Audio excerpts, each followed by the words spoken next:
Once you've added something to the timeline, it's still quite possible to make additional edits. This is because as you start to listen to the pieces in relation to each other, you may realize that there's parts you don't need. This is referred to as a in-sequence edit, and typically it will be a lift or an extract. A lift leaves a hole and a space for the material that was removed. An extract closes the gap. Well, fortunately, there's an easy command for tops and tails editing that will quickly remove everything to the left or the right of the playhead when working with a single clip. Go ahead and close the current project.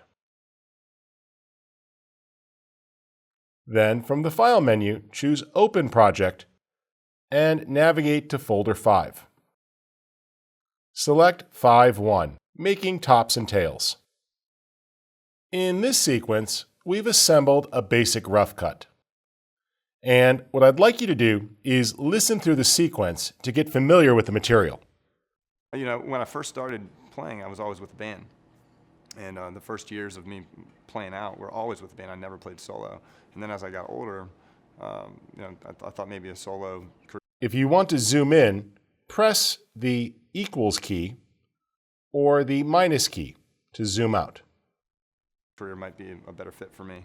And so the last few years have been headed in that direction, but it's still important for me to collaborate. So the story of a show for me really depends on whether I'm playing by myself, when I'm playing with a duo, trio, 4-piece or 5-piece. And I have a lot of different realms on stage that I play. And lately I've been playing a lot. In this case, I think what's important is where he's talking about playing solo. So let's find the beginning of that.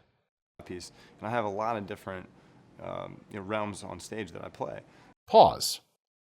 If we zoom out here, you'll notice that there's some material to the left of the playhead that's not really useful.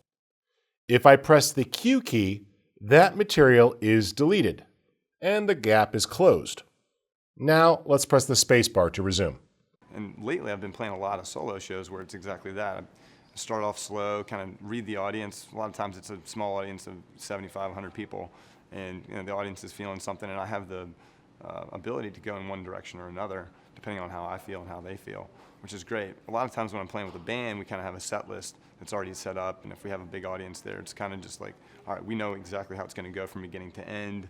We know what venue we're playing, and we kind of already have an idea what the vibe is going to be, and we make small adjustments as we I don't think we want to hear about the band. have 100 people, and the audience is feeling something, and I have the ability to go in one direction or another, depending on how I feel and how they feel. Pause. To remove the material to the right of the playhead, press the W key and it closes the gap.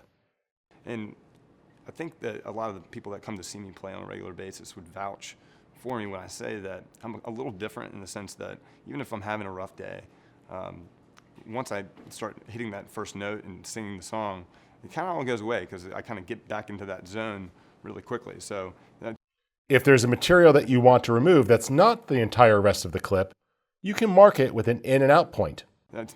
Music is just something I've always really been passionate about.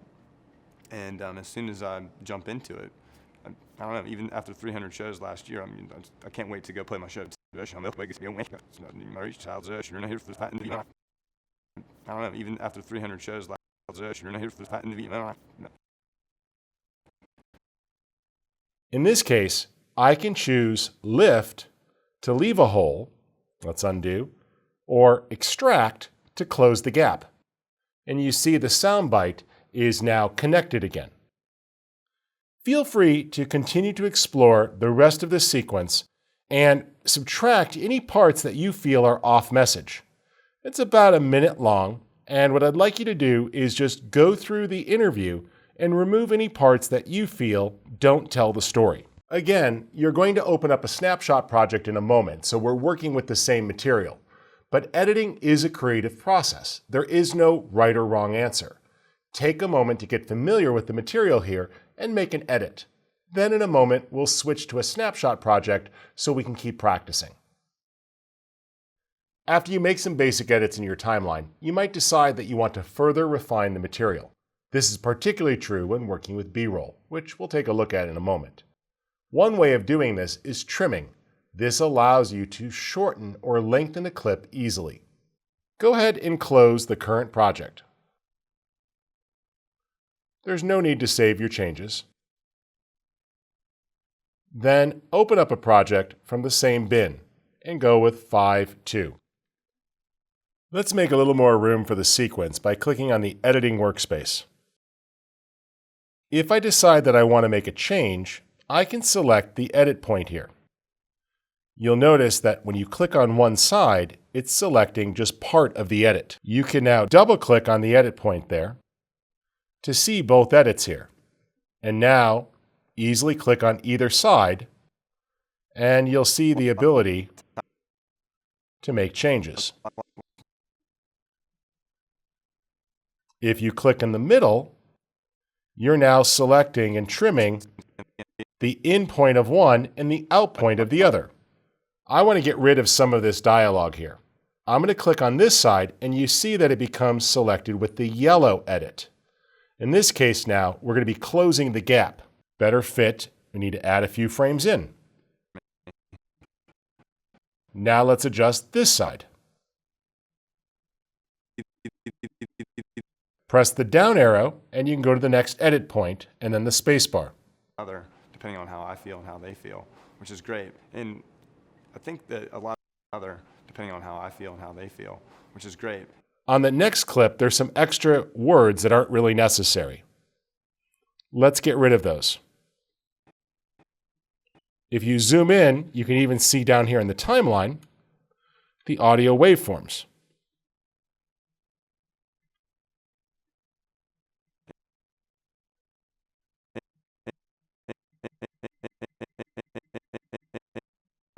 Depending on how I feel and how they feel, which is great. I think that a lot of the people that come to see and that worked out nicely. Now there is a visual jump, will be on B-roll, but as you notice there, you can clearly see what's happening. And sometimes looking at the waveforms here makes it even easier to spot the words. When you press the down arrow, it goes to the next edit. As you see, you can click in between to modify the transition point, click on the left side to shorten the out point, or the right side to change the endpoint, or click down here in your timeline with the red selection, which will leave a gap behind. But in most cases, it's going to be the rolling edit or one of the ripple edits that you use here to adjust the duration of the clips. Go ahead and play with those trimming tools to refine the sequence to remove the few words here or there that are getting in the way, or any upcut syllables or sounds that are distracting. Play with this for a bit, and then we'll go to a new snapshot project. Once you've got a rough edit put together, particularly with audio, it's a good idea to take advantage of transitions. A transition smooths an edit point. Sometimes these are visual, but for right now, we're going to add audio transitions just to help hide the edits and make a gentler transition between the sounds. Feel free to close the current project so you can open up a snapshot project and work with the same material. Choose File Open and select 0503. Let's turn off the video track here by locking it. And now I can right-click on an edit point and choose Apply Default Transition.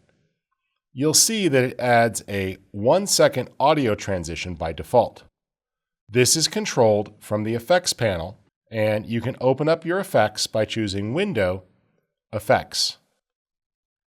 If you take a look at what's in here, you can see audio effects and audio transitions. The default transition is the one highlighted in blue. If you ever want to change the type of crossfade that's used, just right-click and set the default transition. But the constant power works well. Let's listen to this transition. The first years of me playing. It sounds good, but it was a little bit slow. If I double-click on it, I could change the duration to half a second, or 12 frames in this case, since there are 24 frames per second. The first years of me. That sounds good. Now let's select it and press Command or Control-C, and then down to the next clip, highlight, and Command or Control-V to paste. Headed in that direction. But sounds pretty good. Headed in that direction. But I hear a little bit of the word but. So remember, you can always select this and trim. And so the last few years have been headed in that direction. Real close. A lot of time. And so the last few years have been headed in that direction. A lot of time, and so the last few years have been headed in that direction. That sounds good. Down arrow, paste. A lot of times it's a small audience of 75. Sounds good. Now we have two clips back to back. If I paste, you may notice that it'll change if it goes on each side. Let's undo for a moment and right-click again and choose Apply. Now you see it spans the two clips. On how I feel and how they feel, which is great. A lot of times, I think on how I feel and how they feel, which is great. A lot of times, you hear that the sound isn't quite working. So let's split these apart. And now we could put the two shorter transitions on each side. I feel and how they feel, which is great. And I think what I'm hearing here is that this one is cut off and this one's starting a little too soon. So Option left or right makes it easy to trim, and then spacebar to review. Depending on how I feel and how they feel, which is great. And I think that a lot of that works pretty well. Feel free to go to the next few edits and add the default transition. Can't wait to go play my show tonight. Quickly review if they sound good to you. For me, I'm definitely a live musician. Aspect of it. So far, so good. People can find out a lot. iTunes, I would really appreciate that. Sounds a little cut off. My stuff on iTunes, I would really appreciate that. Let's make that a little longer. And go buy my stuff on iTunes, I would really appreciate that. Sounds good. We can unlock the video track and also drag that out a little bit. If you want to just drag the video track, Option or Alt click to select only that track. On iTunes, I would really appreciate that. Looks good. The first year. Now, if I press the minus key to zoom out, you'll notice a few pauses in here. This isn't perfect, but we inserted some pauses along the way to tell the story. Now that you've got a rough sequence here, go ahead and listen to the show and get familiar with it. This is what's going to serve as the basis for most of our editing.